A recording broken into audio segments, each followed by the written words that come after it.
Hello and welcome to the Two Robbies podcast, your destination for in-depth discussion and analysis of the Premier League. I'm Robbie Mustoe, he's Robbie Earle, and here are today's topics. Manchester United overcome an emotional day, passing of Sir Bobby Charlton to find inspiration to beat Sheffield United 2-1. Chelsea squander a 2-goal lead at home to Arsenal to draw 2-2 in a tense and tight affair between Pochettino and Mikel Arteta's two sides. Liverpool grabbed two late goals courtesy of Mo Salah to defeat Everton 2-0 in a controversial Merseyside derby. And Man City avoid a potential scare with a 2-1 win against Brighton, but lose a key defensive figure for next week's Manchester derby. All and more in today's episode. Well, mate, we've got to start this weekend with the very sad news that broke on Saturday morning, the passing of Sir Bobby Charlton, who I think sometimes the word legend is bandied around in football, but certainly fits the bill when you're talking about one of the greats of not only English football, but world football, Rob. And I think the outpouring of emotion, of respect that people have talked about, everybody's got either a Sir Bobby story, a Sir Bobby photo, a Sir Bobby instance that they recall. And simply, Rob, for me, he was the most humblest superstar footballer I've ever met. I had the chance to be in his company a number of times. A lovely guy, always calls you by your name, always looks you in the eye as if there's nobody else in the room. There's always somebody of knowledge who wants to encourage you to go on. And just a beautiful man as well as a magnificent footballer. It's a huge loss to football. And I think you just have to see the emotions and the minutes of applause or that was over this weekend that were done impeccably by everybody in the stadium. That's how, with such high regard, he's held in football around the world. Yeah, well, Rob, and I think even the game today that we just watched at Villa Park, singing his name, is that sort of player that people around the country, because of his legendary status of what he did as a footballer, coming through the Manchester United Youth Academy, Rob, and playing, I got the numbers here, 758 games, for Manchester United, scoring 249 goals. The England numbers are good, and kept scoring 49 goals. He was a midfield player. So I think, when you said earlier, Rob, about everybody has their kind of thoughts, my thoughts and memories to footage that, we don't see very often of the olden days of Bobby Charlton going through midfield and smashing a ball into the roof of the net from 25 yards. That's, the images that I have of him. And I think you're right. I think there's certain figures that, and that's why our show, our NBC broadcast was dominated at the start of it when the news came out, and even today, because this is a big name, a big name, England World Cup winner in 1966. I think it's just Jeff Hurst now, Rob, that team really is still with us. But Sir Bobby Charlton, it's one of those huge names, giant really of English football in our generation, Rob, and growing up. To today, of course, he still probably isn't he the biggest name in English football in our lifetime for what he's done at a huge club and with the national team of England. Say the greatest English footballer, Rob, in our lifetime. Absolutely, Rob. I think without question. I think you could go. We travel around the world. You go to a cafe. You sit in a taxi. You talk English football. First thing people say is Bobby Charlton. It's like he's a recognition of what English football has become. And in a time, Rob, where social media and followers and likes and people trying to build brands, he had a brand before anybody was even thinking of talking about it. So Bobby Robson, used to see him, Rob, didn't you? He could hit it as hard with his left foot as he could with his right. I don't know if he's right-footed or left-footed. Scored such brilliant goals, was so empathetic to his team, would give, apparently, in the final against West Germany, he marked Franz Beckenbauer rather than got forward and got goals. He was so giving to the team. And it's such a loss to not only to Manchester United in English football, but world football. And I saw a brilliant line that Pele once said that, he could shoot in Manchester and he'd score in Rio de Janeiro. That's how good he was. And, two legends paying a little bit of credit to each other. So, sad day. It's going to be, these couple of games coming up this week in Europe, and then the Manchester derby next week, Rob. We'll see how Manchester United handle those which are going to be very raw and very emotional when one of the true greats has left us. Just last thing for me, Rob. It's interesting. We had Manchester United legendary Phil Neville on our broadcast, and I think everything that is Manchester United, if you know what I mean, the way that they go about things, obviously under Sir Alex Ferguson, it was continued superbly well. I think it goes back to him. And Phil Neville said that, the way he carried himself and the stats. I just, we'll see how the club go from now, Rob. That's such a big, giant icon of the club and of English football gone now. See how the club move forward. I'm sure they're going to do the right thing over the next few weeks when there's games at Old Trafford. But yeah, a legendary person that's sadly gone now. And our thoughts, of course, with his wife, Lady Norma, and his daughters and grandchildren who survive him. So, no, it was a big day yesterday. And I think we had to start the podcast with, paying our respects as well. Let's move on to their game, Rob. Manchester United away from home, Sheffield United, of course, knowing of that loss at that point. Maybe extra motivation in their performance. They did get the victory that I'm sure, of course, they all wanted and the fans wanted. 2-1 win, Rob. Dallows, it was a Sir Bobby Charlton-like goal from distance into the top corner to win Manchester United 2-1. Wasn't always a brilliant game of football. Manchester United still, for me, Rob, are still actually like a couple of other sides. They're not the only still. They're a distance off what they can do, what they did last year, and they're still trying to find a rhythm, Rob. They're still struggling to dominate and to be a team that we saw for large periods last year under Erik ten Hag. They still can't seem to find their real strong, powerful rhythm. Yeah, it's interesting you say rhythm, because I think last week I call them they're like a bit of an untidy team. When you see neat football and nice build up, United aren't that team. And as I was watching them this weekend, I almost felt like that mate, or you could be that guy actually. You see somebody on a dance floor and they're not quite dancing to the beat. The beat's going one way and their feet are going the other. I'm just saying, if it feels like you, then you can raise your hand, but I wouldn't put that on you, mate. I've seen you drop a few moves, but it's almost like, they haven't quite got the rhythm of the beat yet. Like these bits that start to work, and then there's other bits that you lose kind of timing, and you go off kilter a little bit, and then it comes back. And do you know, it was really funny, Rob, because I was watching the game, and at times I've been critical of Bruno Fernandes. At times I've been, I've praised him because I think he, at times, I feel, is almost playing at a bit of another level to some of his teammates. I get sometimes the sense, and I'm feeling sometimes his frustration that people aren't getting. He's got the rhythm. He's the guy who understands it, who feels the dance. And I get sometimes around him, some of the players haven't got that, and I think it's starting to. Almost, he's got to, like, big deep breath. Come on, I'm captain of Manchester United. I'll go get us through this. But I almost feel as though he's thinking, like, come on, guys, we should be a bit better than this now. We should be, starting to knit this thing together. We've seen players go in. We'll talk about Unai Emery, the last game we've seen this weekend, what he's done at that football club in less than 12 months. We've seen Roberto De Zerbi, we've seen people go in and have an influence on their football club. And for some reason, Manchester United still seem a little bit off where I think they should be right now, Rob.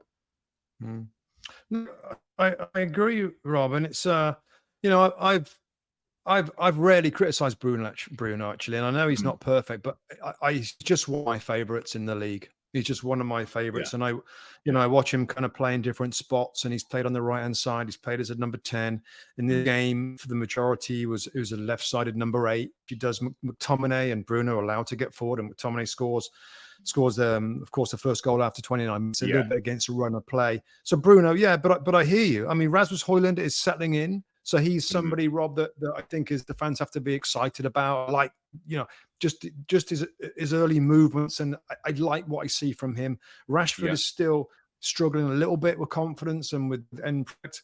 Anthony is it's fading away for me, Rob. And I've never really been sure at the start. I wanted to give him time to see if he could be a consistent, effective performer and producer. We've seen him a few times come inside, of course, and score goals on their foot, rolling inside and bending it in there, but not enough consistency for me. One of my notes is Garnacho's better than Anthony. Garnacho is better than Anthony. And I know Garnacho's still young and he's raw, but I just think he really, really got off the bench, but he won to start games. I just think Anthony not doing enough. And when there's so many players, Rob, that we feel are down a little bit. I mean, Amrabat's okay in there, Lindelof playing at left. It's shaken up a little bit in terms of their injuries.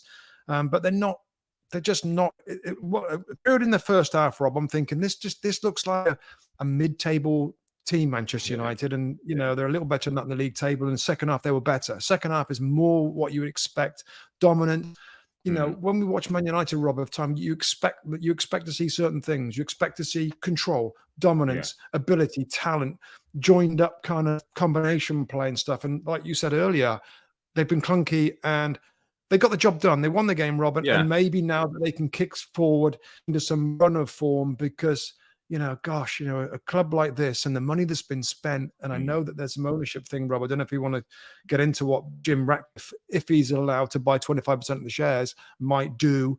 There's talk about, which interests me, right? Jim Ratcliffe, there's talk of, talk of that he could get control of the football side of things, Rob. Wouldn't that that would surely be a step in the right direction? It could be, Rob. I got to say, I'm not totally sure what that means and what that in terms of, so what, the Glazers still own 75% of the business, but are letting you run it, letting you make decisions, the recruitment side of it, players, recruitment. Although I hear, is it Joel Glazer, one of the Glazers is going to be on the football committee that's going to have a say in those things. So how much they got for money.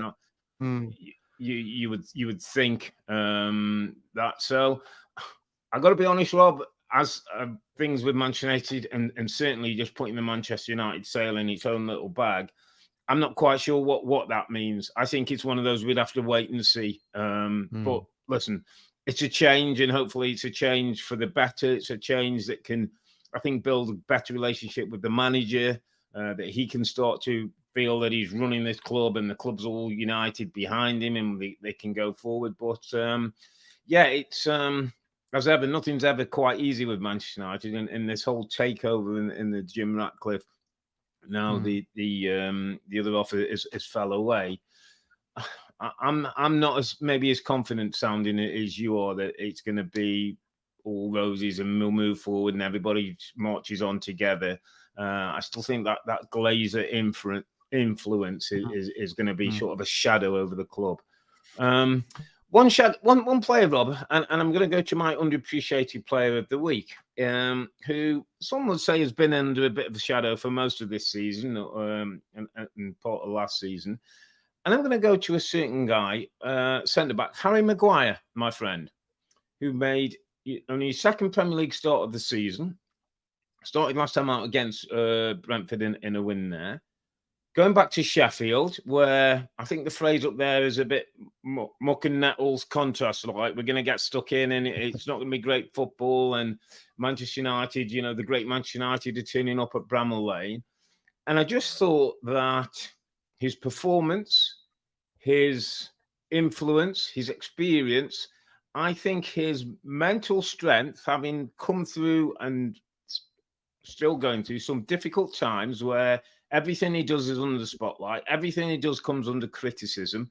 I thought he did a really nice interview with our desk into the show after the game, where he did say, it's been tough mentally. I think Tim asked him a really good question in terms of how's he prepared himself, and he said it's been difficult, but he's a professional. His managers talked about, that was more of what they're looking for. His numbers were good, Rob. His blocks, his clearances, his security felt better.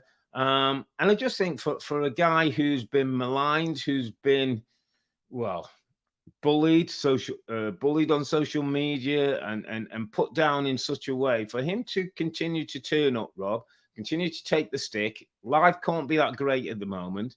And sort of look to work his way back into the football team. I just thought Harry Maguire deserves a mention as my underappreciated player of the week, because there's still a decent centre-back in there, and if it's not going to be at Manchester United, it will be somewhere else. But he's sort of shown that there's a bit of fight in there as well. You know, we've seen the Jadon Sancho thing where he's almost like down tools and not playing. This guy's continued to put his kit on every week, sit on the bench if he needs to, come on and played in an important victory. Helped, assist, I think, last time out against Brentford. Thought he was man of the match performance yesterday. So yeah, in a tough time, Harry Maguire's shown a little bit of the mettle and fight that might just get him back into at least contention of playing for United again. Yeah, I mean, they need him. I mean, there's so many injuries back there, and I agree with a lot of that, Rob. And I think his answer to Tim on the show was, I'm not gonna lie, it's tough. It's been tough. Yeah. I mean, I can only imagine what it must be like in his head to get the criticism that he gets so much, whether he's at United or of course Gareth Southgate continues to trust him at the international level. I think it's a good shout, Rob. It's a good shout. I mean, unappreciated. Yeah, I mean, he certainly isn't with Gareth Southgate with England. We know that the manager absolutely appreciates and respects what he's done. The record with him in the England side, I think, is very, very good. And I think you're right. I mean, it must be tough, Rob, to go out there for a club the size of Man United, knowing that if you make him, I mean, it's only a few weeks ago. Did he score an own goal?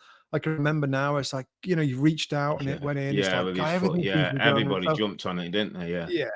Yeah. So good shout. Good shout. He did play well back there with Johnny Evans. I mean, it's remarkable, really. Those two, the former Leicester guys back there for Manchester United, but he had a good game, and I think it's a good shout to give his character a mention, Rob. What a good character he's got. Yeah, just being able to get on there and play well, given. And by the way, you have a few games like that, Rob. You have a few games like that, and the fans, not just us, but the Man United fans will respect that as well. Yeah, and he will. He can turn us around, can't it? Yeah, he can start to say, fair play. McTominay is probably another one who's in that similar vein, who's now becoming, as you said last week, I think, an important player for them, Rob. Scott McTominay, getting goals, making things happen. Yeah. All right, let's move it on, Robbie Earle. Let's move it on. The next game on our little list, and big game, Arsenal derby, big Chelsea 2.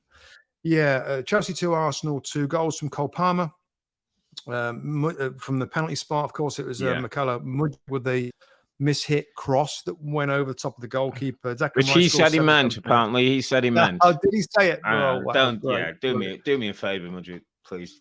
Brilliant. And then Leandro Trossard scored in the 84th minute. I think it was to make it 2-2. There's some words on Chelsea, Rob, because I particularly first half, like they're really starting to come together, and you can see the confidence, the energy they've got. The fans are behind them from a terrible start and a terrible few months, really, when you go back to last season. The form that they've been in for a long period of time now. He's starting to find, I feel, consistency with the lineup. I really like Cole Palmer. It was a decision to play him as a false nine, Rob, with Conor Gallagher close to him. And Nicholas Jackson was on the bench, came into the game later on. Sterling's looked sharp down the right-hand side. Mudrik's with the more games, with things that are happening. I did a little analysis of him a couple of weeks ago, Rob, in our studio, and he actually is involved in quite a lot of the good stuff that Chelsea done over the weeks. So I think they're starting to look a bit more of an identity about this team. Yeah, absolutely. I sort of wrote a couple of things as the game was going on, and as you say, Arsenal didn't play particularly well in the first half, but I think that would also be taking a bit of credit away from Chelsea. As I was watching Chelsea, and listen, at 77 minutes, Rob, everything's going to plan. Sanchez makes an error, Rice takes a good goal, and all of a sudden they're back in it. But if that had finished differently, I think that's almost like, that's what Poch is doing. I can totally see where he's at. And my sort of takeaway was, I thought that was a glimpse into the future of what Chelsea could look like, but it was also a realization of actually where Chelsea are right now. Some lack of experience, some poor decisions allowed a decent team back into the game, which they should have won and seen out. But there was I felt that Chelsea will be disappointed, obviously, to be 2-0 up with 30 minutes to go and end up drawing 2-2. But there's a lot of good things they can take out of that game. I think there's a lot of good things. There's a lot of decent players who've shown up, Rob. They played Liverpool, they played Arsenal at Stamford Bridge. We were at the Liverpool game, first game of the season. I thought they played reasonably well that day, to get a draw. And I thought similarly, take out the 2 late goals that obviously has hurt them. But I think Pochettino and that young group of players can take almost like a bit of a step forward in terms. I thought Cucurella was excellent for them, Rob, at left back, a player who has been a bit maligned and people were talking about him going out the door. I think Conor Gallagher's growing as a Chelsea player. I think his influence, his maturity is being important. Cole Palmer's been a great little find for them. Good business at a time when they've had injuries. So I think there's a lot of Raheem Sterling's form's picked up and he looks really involved and lively again. So I think there's a lot of good things starting to happen at Chelsea. And I don't think they should just focus on that last 30 minutes when Arsenal came back into the game and maybe could have nicked it later on. Pochettino, that's what Poch is about. That's what this group is about. Given time, they can start to put some 90-minute performances together that will hopefully see them over the line. Yeah, there's still really good players to come into this team, Rob, that will make them better. I really think that a back is for them. They started in a different way, didn't they, Chelsea? And they're lacking numbers in attacking areas. Yeah. By going to a back 4, it's literally more people in advanced positions for them. Of course, you've got Ben Chilwell to come back at left back. I agree. Cucurella did really, really well, but Ben Chilwell is better as a left back. Reece James is close at right. And I just think the midfield triangle, if you put it that way, with Enzo, Caicedo, and Conor Gallagher is kind of interesting, Rob. It's kind of interesting. And I hope the manager sticks with it because, in some ways you might say, is there a star kind of creator in there? I'm not sure. And by the way, recently, and I think I'm right in saying this, it's been Caicedo next to Enzo Fernandez. Remember that little period of time, Rob, when Enzo was playing as a 10 almost? Yeah, and I'm higher like, up. I like where he is now next to Caicedo, and I like where Conor Gallagher is. Gallagher just needs to start score, just to get a couple in, one off his backside to score a goal, because I think he could be a regular scorer, Rob. And I just, when you look at other midfields, I'm thinking about the Liverpool midfield of 4 or 5 years ago, and you got the energy. There's youthful energy. There's defensive power in Caicedo. There's the scoring potential of Gallagher, the creativity of Enzo. I kind of like the combination of qualities in that midfield 3. And again, I just reiterate, really hope that those 3 stay and get used to each other, because I think that's what you're starting to see now is players being used to playing with each other. The centre forward thing is still, and maybe when Nkunku comes back, Rob, it will change a little bit. That's still this, but Cole Palmer's ability to play as a 9, he could play on the left-hand side. If Mudryk has a quiet period, rolling inside, I'm starting to enjoy Chelsea, and I love it when you can see patterns start to happen, and that's what we're seeing. Just a couple of talking points, Rob. Yeah. So there's the penalty for handball on William Saliba. Oh, Saliba. Yeah. I felt I think we'll be seeing this on the now famous Howard Webb VAR show with Michael Owen, and I think Howard will be giving us an explanation as to why it's given and how it's given and that. But listen, I don't like it, Rob. I didn't like it. I didn't like that. In the action of trying to defend and go for a header, the ball hits his arm from, it's got to be 2 yards away from the header in distance, and that's deemed as a penalty. I mean, it just feels like it's wrong to me. But this offside, we're basically in a position, Rob. Remember when we used to, I think it was last season or something, we were doing Champions League games, and we basically said, you know what? If it hits the hand or arm now in the box, it's a penalty. Let's just go down that route, because it leaves it a lot easier, and we don't all get ourselves wound up by it. I almost feel it's getting like that in the Premier League now.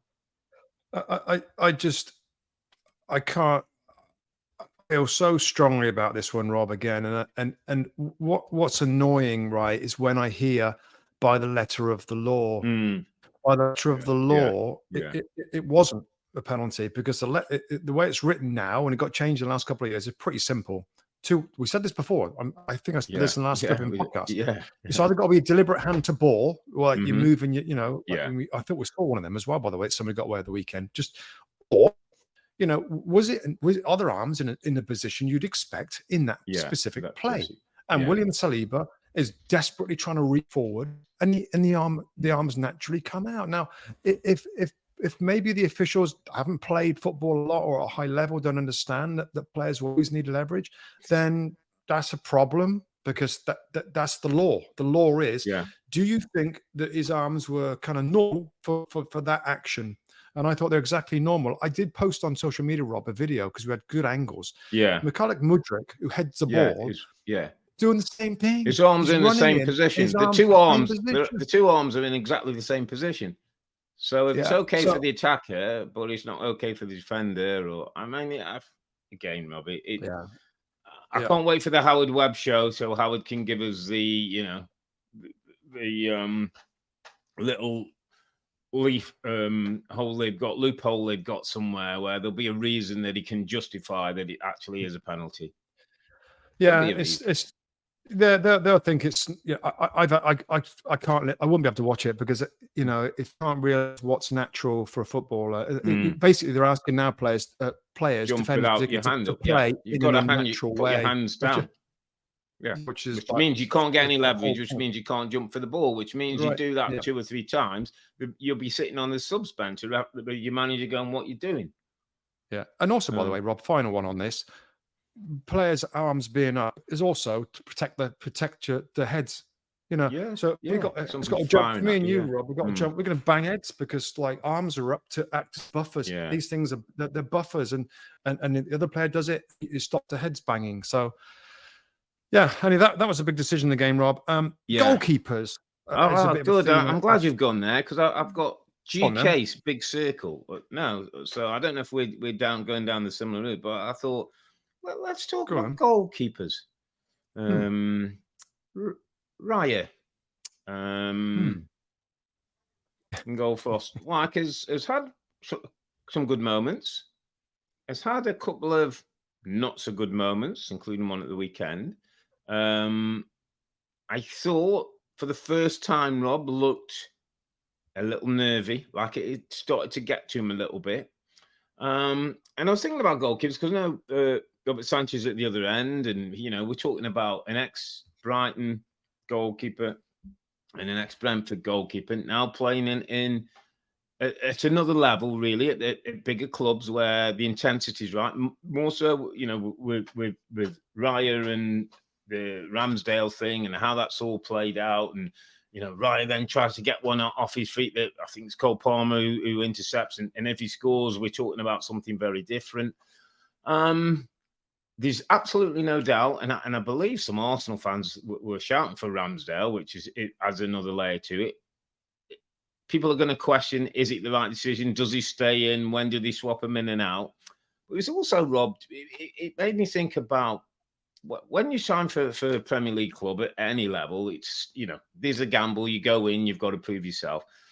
But as an outfield player, I always used to think, we were centre midfield players. I used to think if the game's not starting well or you're a bit off it, I can go and find the game. I can go and run around and block a fullback and go and win a header and I can do a couple of things that can get me into the game again and get me back in a level thing. Oh, I'm good again now. Right. I'll get back to my game. As a goalkeeper, you make an error or something goes in, a goal goes in that you should have done better with, or you misplay a ball out and it gets blocked and it could have gone in the back of the net. You have to basically stand there and wait for the next incident to come to you. Yeah. So you can't run your nerves off. You can't influence a game by, come flying out your goal and tackle somebody. You have to almost be patient and have a certain personality. It's going to be interesting to see how Raya handles the next couple of games, especially if something goes wrong. Okay. Let me say it this way. I'm going to be a bit quicker, Rob. Robert Sanchez is not up to the level of Chelsea. Not up to that level. He was questioned at Brighton. He wasn't even the first choice, I think, at the end. He lost his place a little bit. He has made several errors. Now, when we watched so many of these games, it's like, oh, that was a bit awkward. Okay, and then another, oh, yeah, that was a bit of a mistake. It's got too many now where I'm thinking, oh, this is awkward. Mendy wasn't the answer. Kepa wasn't the answer. Robert Sanchez was a kind of a left field recruitment decision when there were so many players, and I don't think he's good enough as a goalkeeper for the club where it wants to go to. That's the first point. David Raya, Rob, if everything that Mikel Arteta said is we to believe it should be out the side now. Should have, like, we've had a couple of circumstances. You've tried to play the ball out again. You gave it straight to the opponents that didn't score in that situation. You can question, whether the starting position was a little bit. He was passing near post on that near post. Yeah, I'm not so sure about that because I don't really know where I should be. So I just think there's been okay. There's been enough now, given your player on the bench is so excellent of last year and there's nothing wrong. If there's a sense of, you're laughing there, mate. You're giggling. It's just, if there's going to be options, well, this is it, isn't it? He's had a few games. He hasn't looked great. Now Ramsdale comes in for a bit. Yeah, I've got. See, this is how we think. How we think differently. I'm going down another route, as they say in the US. If I'm Chelsea, I'm phoning up and saying I'll take Ramsdale. Give me Ramsdale, my friend. If you're not going to use him, because Ramsdale is the level you're talking about. They won't let him go. Yeah, absolutely. They won't let him go, Rob. I don't think they'll let him go. Well, Ramsdale's talking about he has to go and play somewhere if he's going to be in the Euros. If Ramsdale starts dropping his lip and they think, oh, is he going to be right for us and whatever? I'm just saying that if he's overlooked by Arteta, or Arteta thinks, and I know Arteta wants the two goalkeepers and all that, and we've heard all the reasons behind it. If I'm Chelsea right now, I'd go and put it amongst them. I'll take Ramsdale because I think he's the right level. I think he's the level that you're talking about that Chelsea need. Absolutely right. Absolutely, Rob. And that's why, it's like, okay, like it should be back in the side for me. The only thing I would say, Arsenal, and it's been quite clever, Raya's only on loan, isn't he? I don't think it's an obligation to buy. Yeah. So it could be like a year's experiment. And Mikel Arteta might have already said to Aaron Ramsdale, like, listen, this is going to be a year. Let's see, how it shakes out. Because it could be number one again pretty quickly. They might not sign David Raya on the back of a season that wasn't as good as they thought he was going to be. I would just say, I can't think it's many more games, Rob, before the manager's like, okay, we have another great based guy. on what he said. If not, I think you lose Ramsdale after that. I think if Ramsdale's sort of been okay, I'll give it that time, and then you see a couple of things and nothing happens, and I think it changes the dynamic a little bit. So it's going to be an interesting one for Mikel Arteta to manage his way through. Another one I just want to go to, and again, I think I've talked about him and the influence. Declan Rice, my friend, who possibly could have ended up at Chelsea with, was there as a kid, got let go, maybe got outpriced in terms of money. But when you think of Enzo, Caicedo, and Rice, I think it's three of the highest ever paid Premier League transfers playing in the midfield. Declan Rice, my friend, has bought a drive and a maturity, and I know he's still 24 or something, but played an incredible amount of games and rarely is injured. That's going to be important to Arsenal for going for the challenge of the title this season. They're in a better place with him. There's a mentality about him that I love. The way he took the goal, the way that he drives on. I talked about him a couple of weeks ago against Man City. Him in front of him in that midfield makes them so much better. Just makes them more. I'm not sure what the word is, but something that bring what you want to bring. We got Declan Rice, and he'll deal. Odegaard's a beautiful player, lovely feet, great vision. Passes the ball. Jorginho, if he's playing or it's Party or whoever, have their strengths. Declan Rice has almost like a belief in himself and what he's doing in the group. I think he's such a big influence on that group after a short space of time. And if he can stay fit, which is going to be important, he's going to have a big say in what happens at this for Arsenal this season. Don't disagree with you, but first half, didn't think he played well. No, He played as a I didn't left-sided think number 8. He actually said in his interview, like his first 5-10 minutes of the games were terrible. He couldn't get himself into it, and I don't think that's right. But great players don't always play great. But great players find a way of getting back in the game, of affecting the game, of getting a goal, of assisting somebody or helping somebody out. I just feel like he almost looks like he's 28, 29. He's been in the game, you know. I know. He's still a young man, but he just carries something about him that I think Arsenal have lacked in the past that fulfills them in a different way than they've got.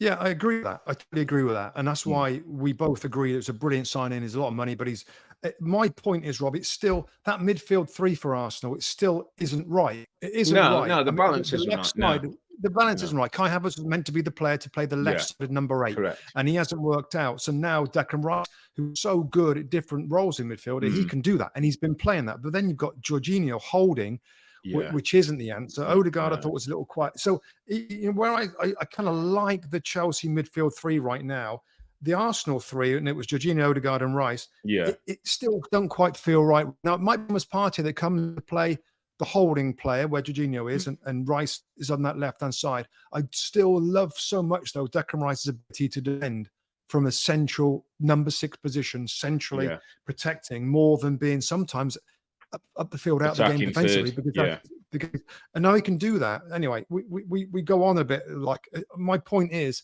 that midfield 3, and I think that's what has quite for Arsenal, and they're still trying to find that slick rhythm that we saw, Rob, as the start of last year when we went over to the UK. We saw him in the flesh, like from 20 yards away, and I was like, wow, they still haven't quite done it. I mean, fair play, great character. They come back, and Saka puts a brilliant ball in for Trossard, who I just really like Trossard, Rob. I'd sooner have him in the side than, well, I guess when you've got Martinez, Jesus, and Saka, that probably is your front 3. Though I've got to say, I would at times play Trossard instead of Jesus up front, but I think Trossard's got more creative production of him than Jesus. So that's just my personal take on that. But anyway, just to sum this one up, Rob, we talked a lot about this one. Good signs for Chelsea, finding a identity, and Arsenal still haven't found it. Unbeaten, like they're unbeaten. They've been unbeaten for a while unbeaten. Now. Yeah. But still quite find their top mojo and their slick best football. But now maybe has come back to full fitness. Maybe we'll start to see it. But no, good game, by the way. Good game, proper game. 2-2. Really enjoyed it. Okay, my friend, let's move it on to the Merseyside derby. The first game of the weekend was the early kickoff. Obviously, not one that Jurgen Klopp ever likes to play the early kickoff, especially after the internationals when he's had players away. But Everton, I think we always knew what Everton were going to be. Difficult to play against. We're going to make it hard for Liverpool to have good possession, to play their flowing football, especially at Anfield. Incident-packed game, my friend. Incident-packed game. I think it was one of those where, if you just sort of said you didn't see the game but said, oh, Liverpool won 2-0, you'd probably think, pretty routine. They maybe got a goal first off. Arsenal, like Everton, defended quite well, and then they found a way to get second. But I didn't think it was that routine. I've got to be honest. I didn't think it was a routine 2-0 win. And again, mate, we have to go to some refereeing incidents that shaped the game. I mean, do you want to start? Go on, there, you talk us through. No, you talk us through those incidents. Let me talk you about what I saw as three big controversial incidents around the game. Well, Ashley Young, 2 yellow cards, sending off. I don't have too much argument with either of them, I've got to be honest. I don't think Sean Dyche, in fairness, did. A little surprised Ashley Young ends up going to ground and allowing the contact, if that's what we'll say. But 2 yellow cards, goes off. Okay. We then have Ibrahim Konate, who's on a yellow card, then runs across the line of Beto. There's contact. Beto goes down. He's on a yellow card. It looks intents and purposes like it's a foul, which was given. No yellow card. Konate is allowed to stay on the pitch. Minutes later, by the way, Jurgen Klopp drags him off because he realizes, wow, we've got away with one here. And then from there, Liverpool go on and get a penalty kick courtesy of a Michael Keane handball that I think was a handball. So I'll go back to the Canate one, which Everton and Sean Dyche certainly, and I can understand exactly why he's asking the question. How is one player in a blue gets 2 yellow cards for 2 fouls, and a player in red gets 1 yellow card for 2 fouls and is allowed to stay on the pitch and get substituted? And in the end, Liverpool go on to win the game. No, I kind of agree with your intimating there, Rob. Very, very lucky. I don't, it looked like a foul like that when he's not really attempting to play the ball. It is unsporting behaviour to stop him going by.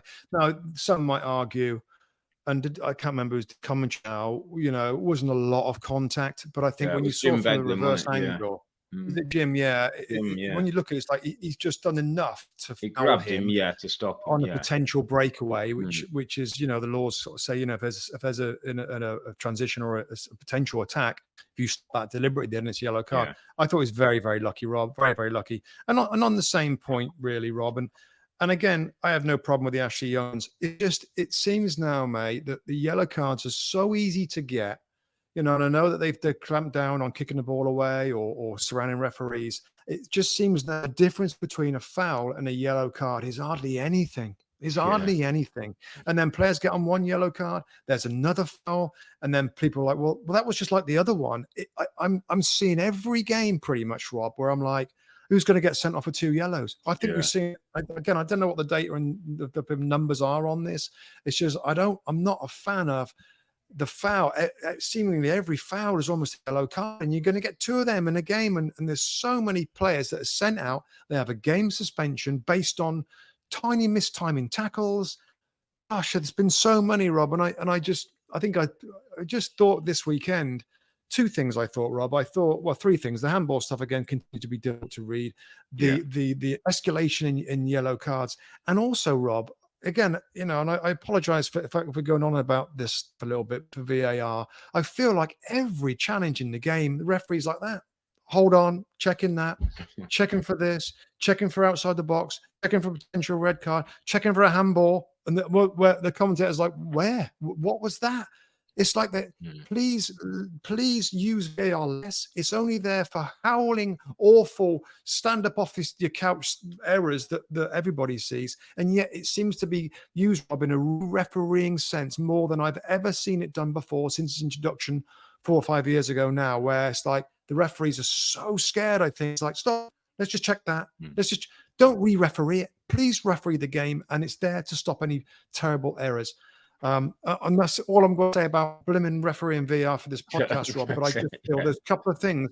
I just thought, wow, these yellow cards all the time. We want to see a game of 10 against 10. For players not doing much wrong. It's crazy. Yeah, absolutely. One player again who I've mentioned a couple of times this season, and I just think again he deserves another mention, is Mo Salah, my friend, who comes up with the goals, one from a penalty, one from a quick breakaway. Darwin Núñez pace exploited Everton, obviously pushing on and down to 10 men, trying to maybe get something from the game. But I think 7 goals, 4 assists now in 9 Premier League games for Salah. It's 104 goals. I saw somewhere stat that he scored at Anfield, as many as Kenny Dalglish and Steven Gerrard. The player that, let's go back a few months, Rob. There was talk that he might not be at the football club, that he was going to go to the Saudi League and they were going to lose him, and how would they replace him? His numbers for a team that are going to challenge or look to challenge for a title are irreplaceable right now. And I was thinking that Arsenal haven't got one at the moment. Chelsea haven't got one at the moment. Man United haven't got one at the moment. All right, they bought a young kid who they hope will be here. Spurs haven't got one at the moment because now they've let Harry Kane go. That player who's going to get you enough the goals to win you a title, Liverpool have got, and he's a blessing. He's an absolute blessing. When he didn't particularly play that well, I didn't think. I thought Mykolenko did a pretty good job on him for most of the game. But he has the confidence when the penalty comes. He clips one over Pickford when the second one comes. He takes his goal tally on. He takes his assists on. He just keeps delivering. I just think he's another who sometimes, his numbers are incredible, and we sometimes just brush over. Oh, 2 more Salah goals. Okay, let's move on. I mean, think what this guy does on a regular basis is absolutely incredible. Yeah, there's a point in the second half, Rob, where Liverpool were piling it on, trying to get the through goal. All 5 of those forwards are on the field. I think one of them was playing left wing back. I mean, it might have been Luis Diaz was playing left back. He took off Simicast, didn't he, and played him off left back. Yeah, they got all those 5 forwards on there, found a way. I mean, back to Everton, I thought they looked really, really solid. Yeah, and they're that's what won it. Started really strong, really good defensively. Michael Keane, his hand is quite a way away from his body there to give that one away, and it always seems to Michael Keane, own goal or stands on the ball or. It's just unfortunate that way. But fair play. Liverpool, I'll tell you what's interesting, Rob, and this sort of, you picked up on it because it's the sort of thing that you look for a lot. Jurgen Klopp after the game, we know at Anfield he always does the bangs his chest and he fist pumps. There was a lot of it. There was a lot of it afterwards, more than I've almost ever seen. Is he, and I'll throw it as a question to you, is he revving up the fan base to say, listen, we're in it. We can do it this year. We can win the title. Start to believe it. Let's get it going. I felt like he was really revving up fans to try and build a real big head of steam. It's really interesting you said that because I've got a note here. And again, one of the things somebody talked about was the atmosphere because, they're redoing one of the stadiums at the moment. So the capacity is a bit down. So maybe there's not quite as much noise. Not sure if it's home or away fans or combination that's not there. But there's something that I wrote down, Robin, and it was kind of part of that Klopp thing and part of the game as a whole. And he even, he came out after, and in fairness, was honest enough to say he thought Konate could have gone. He thought they were a bit lucky. But I've wrote a note where I've said there's still part of me that feels Liverpool are convincing themselves that they're title contenders as much as they're convincing us. It still feels like there's 2 or 3 good wins or 2 or 3 real top performances that are going to go, they're in it, or are Liverpool really in it? I still feel it's like in the balance, and it's interesting that you picked up on Klopp. I think he's trying to ignite the fans, to ignite the players, to ignite the football club.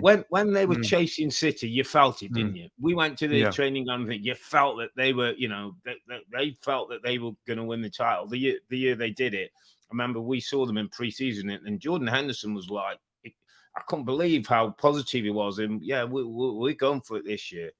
And I just don't feel they're quite in that spot at the moment. And maybe that's where Klopp, is great at, the fist pump, the emotional stuff, the, connecting with the fans. I just feel maybe that's where they are right now. Yeah, like Robbie's trying to hug them there. Come on, we need you. We need you to try and get to there. The one thing that's interesting, Rob, watching the lineup, of course, before the game kicked off, is Szoboszlai, McAllister, and Gravenberch all started the game in midfield. And I feel like if Ryan Gravenberch is the real deal and he's ready to be the real deal in this team at this club, which is very difficult to. Then I think it's on. I honestly think it's on. Does McAllister play as your 6 though, Rob? So you'd have to keep McAllister as your 6. Well, I think so. Again, McAllister, that's not his best position. Again, there's times where his passing range is brilliant, but it's still a few times he gets caught on the ball a little bit in that offensive. So I don't know. I mean, like I hear you, and I think my biggest concern would still be defensively. It still is, and I know Trent moves into midfield, it push on Szoboszlai and all that, and that works quite nicely. I still, Konate, I guess if I know what I'm getting out of most of those players, Gravenberch in midfield, don't know. Konate, I think I know what I'm going to get out of him, and it's really important. He's on the right side to cover for Trent when he moves inside. Key player. I feel like Konate is for the team. See what they can do. They're going to miss Robertson, Rob. To your point of, are they really ready to have a title till? He's such a good player, Robertson, in so many different ways. They're going to be messed. He's done his shoulder. He's going to be out for many, many weeks, I believe. Again, the goals and the creative part, no problem. Szoboszlai, even though he's been away, captain in Hungary, he's still running like into the game. So good win for them, but it wasn't easy. You're right. And Everton, I tell you, they made it very difficult. Really good shape. But the Red Sox. I just got to mention the 2. Onana and Decore, I thought, Rob, for Onana, I thought put in a performance. I like him. I think there's a footballer in there somewhere. I He's do. sometimes a little bit loose and, fouls and whatever, but I like him. And Doucouré continues to be, a really important part of what they do. So felt a little bit for Everton and Sean Dyche, because he's done his work. He's set his team up. He knows what they've got to do. To a certain degree, Dominic Calvert-Lewin does better with that first header that comes in the box early in the game.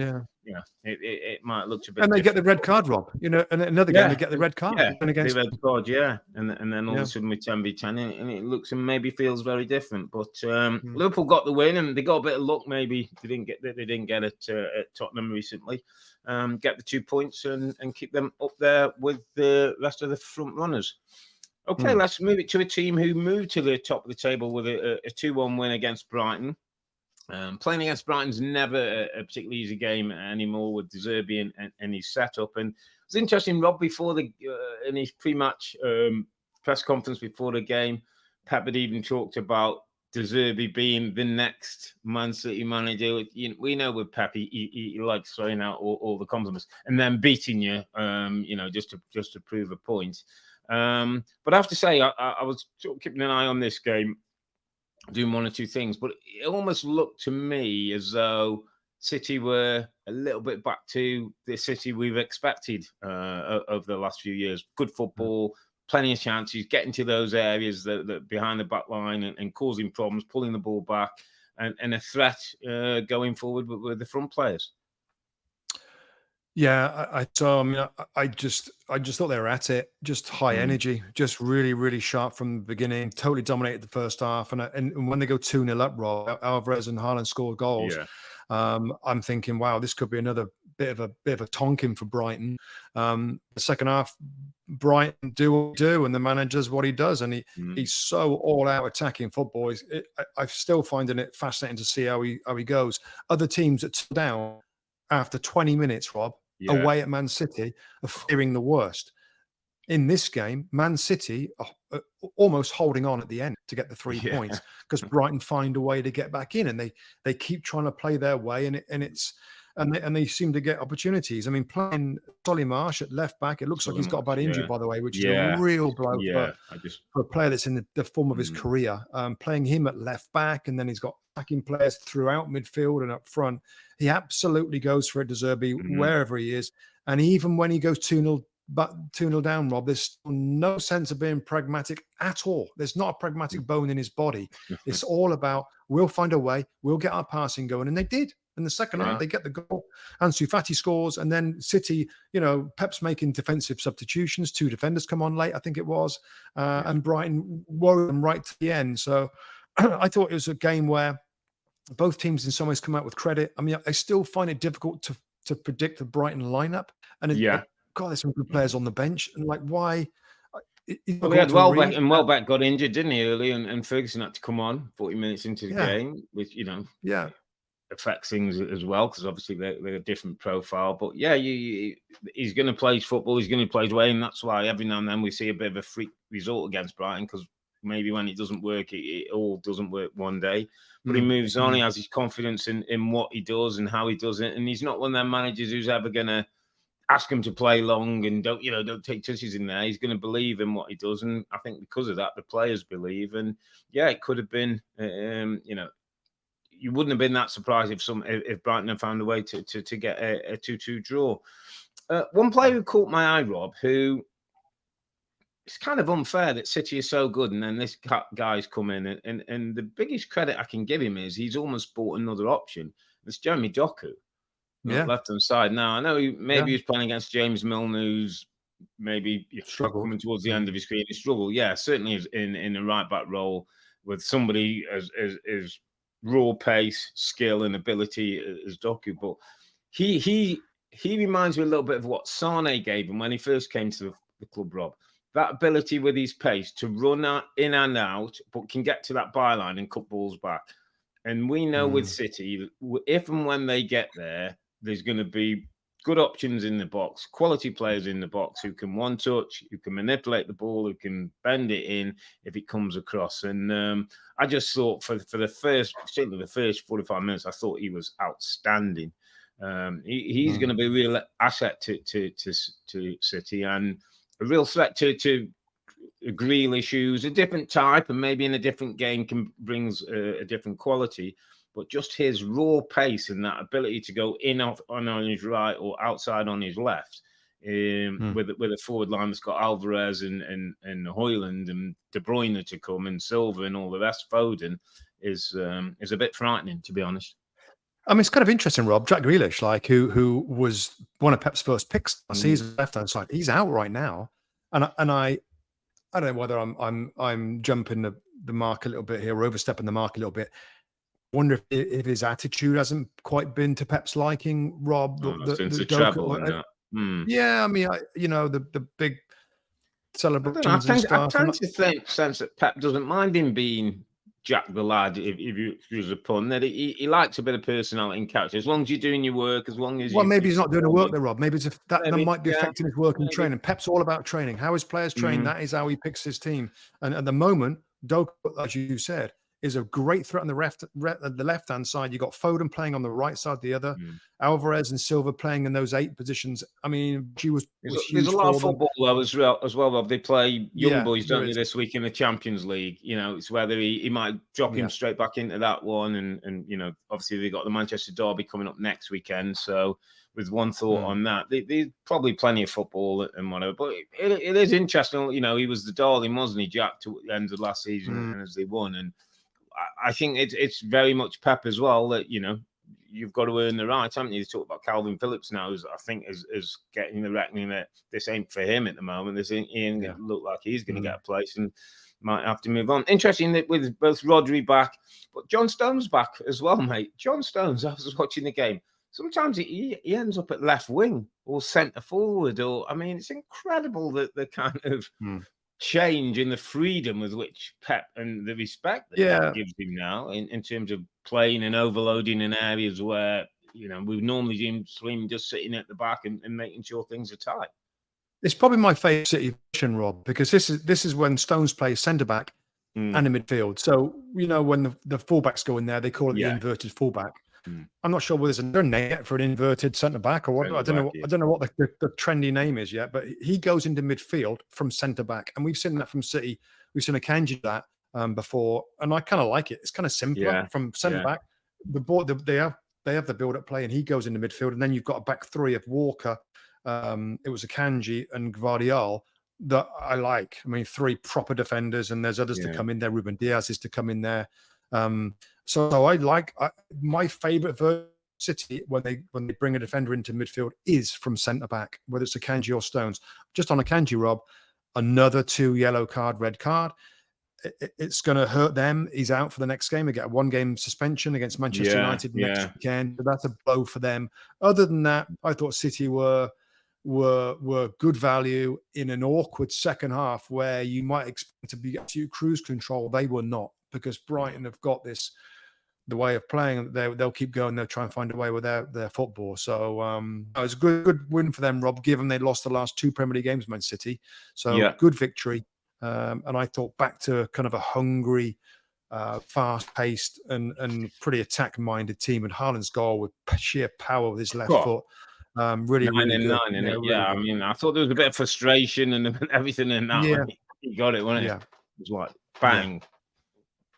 Yeah. But good win for City. Go back to top of the table, which is usually a bit early for them. They don't worry about tables until we get down to April.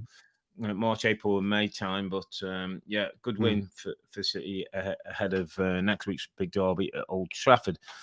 Listen, mate, let's get to a few other results. We had a game today, Claret and Blue derby of Aston Villa at home to West Ham. 2 teams in good form came into the game, 6th versus 9th. Villa in 6th, West Ham in 9th.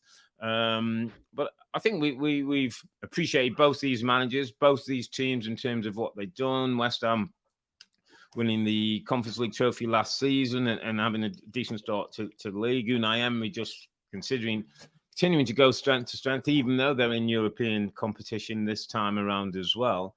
So expecting this one to be pretty tight, mate. Probably fancy Villa because of their home. They were on a run of 10 straight home wins in the Premier League. So probably, fancied Villa maybe to nick it. But I didn't see a Villa 4-1 win against West Ham. I've got to be honest. Mm. I just thought it was a great game, Rob. I really enjoyed today. I mean, we have the 4 game windows yesterday, so we literally sat down for 8 hours watching Really football. enjoyed the weekend off. Both of us with the weekend off, mate.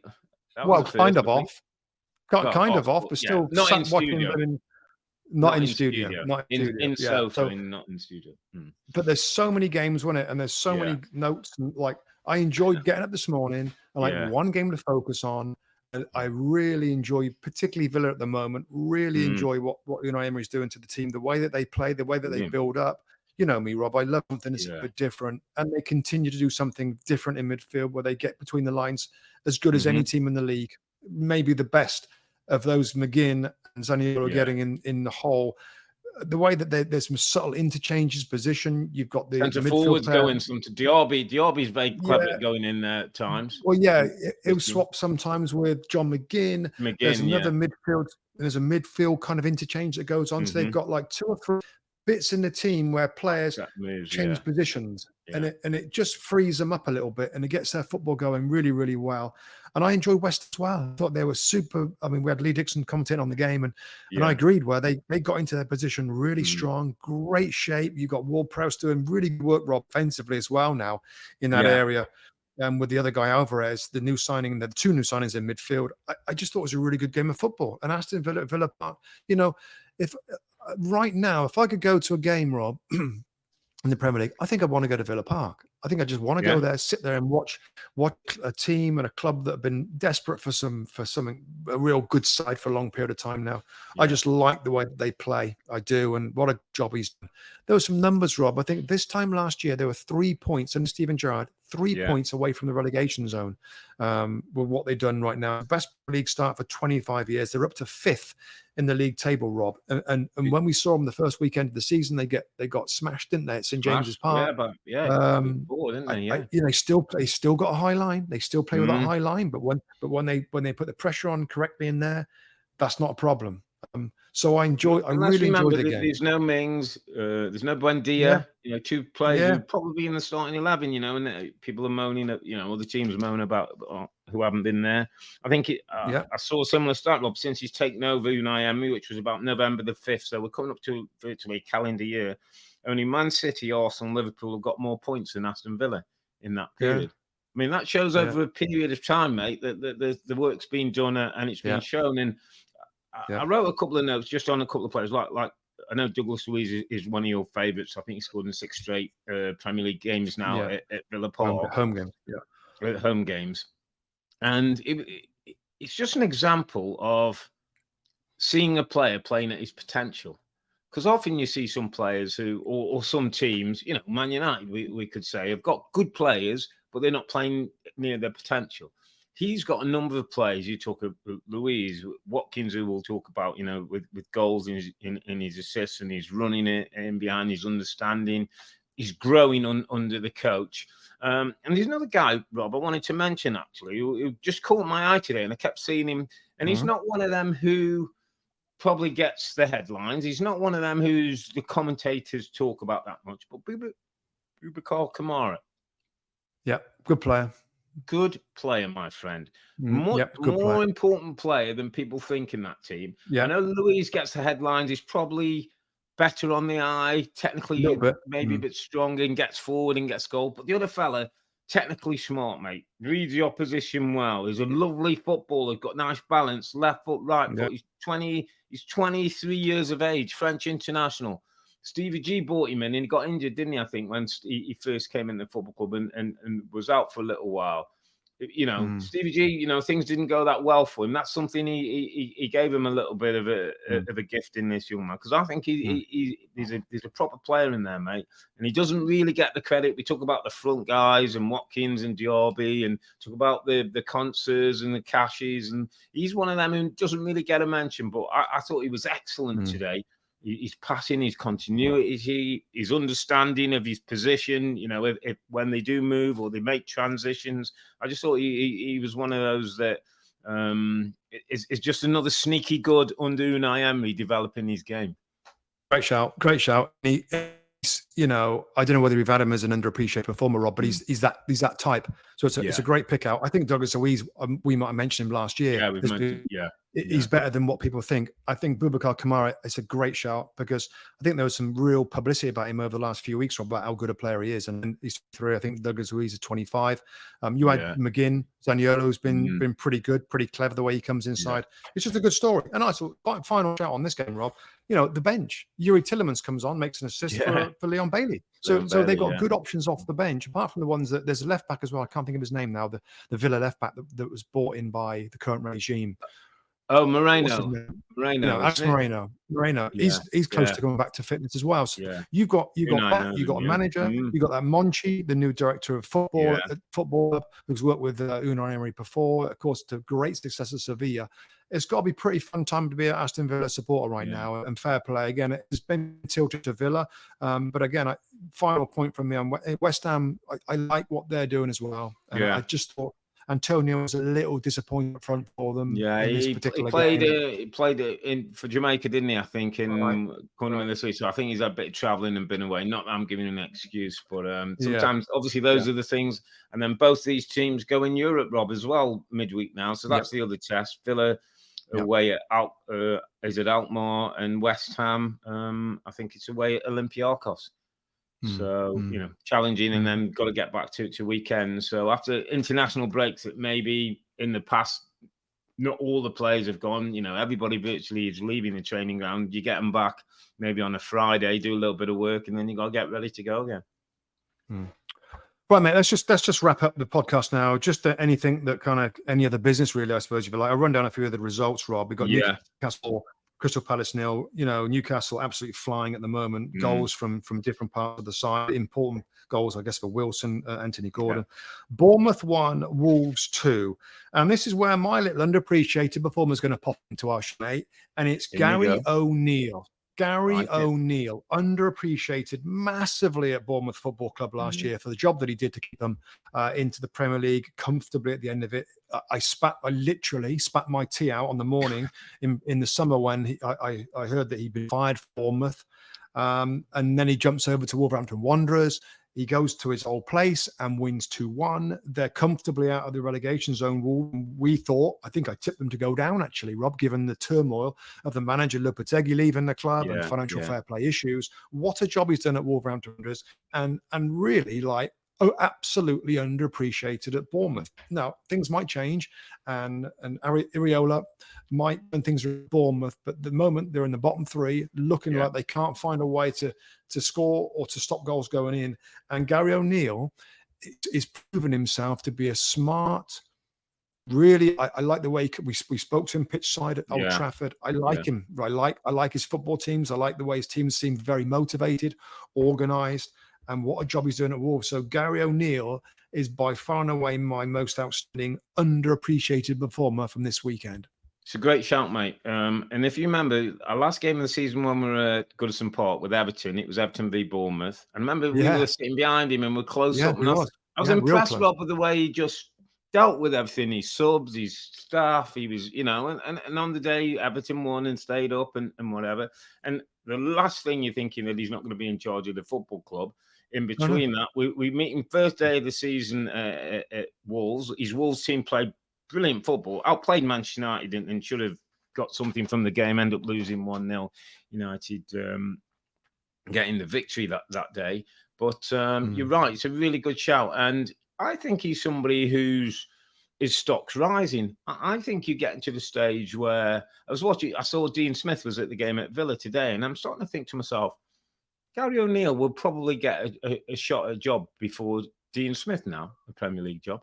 He's still got a bit to do, Rob, and I'm not saying he's arrived yet, but I think there's a trajectory, and I think there's an understanding. I think these are, people that thought that the Bournemouth thing was a bit harsh. Listen, the owner buys a club, he has a right to go in what direction he wants. But I think you can see in Gary O'Neill's teams a style of play, what he's trying to do. It doesn't always work, and he's gone into Wolves' difficult situation, but he's got them playing pretty handily. And I could see Wolves being 14th, 13th in the table and not being in any relegation.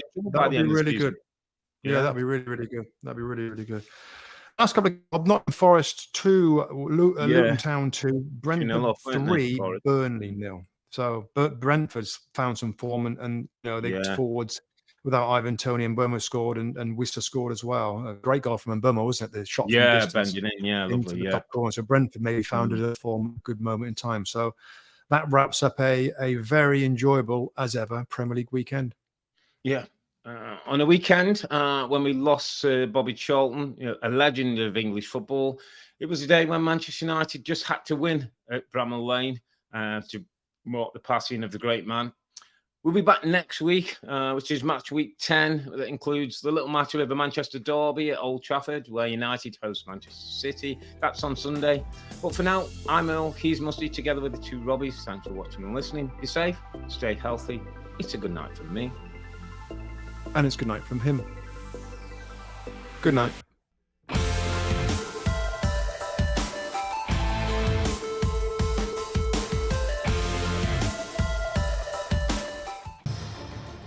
Hi there, I'm Rebecca Lowe, studio host for NBC's coverage of the Premier League. Don't forget to hit subscribe to watch more videos all season long. And for even more Premier League content, from original series to live matches, head over to Peacock. And be sure to tune in for Premier League mornings every weekend on USA Network and on Peacock. We will see you there.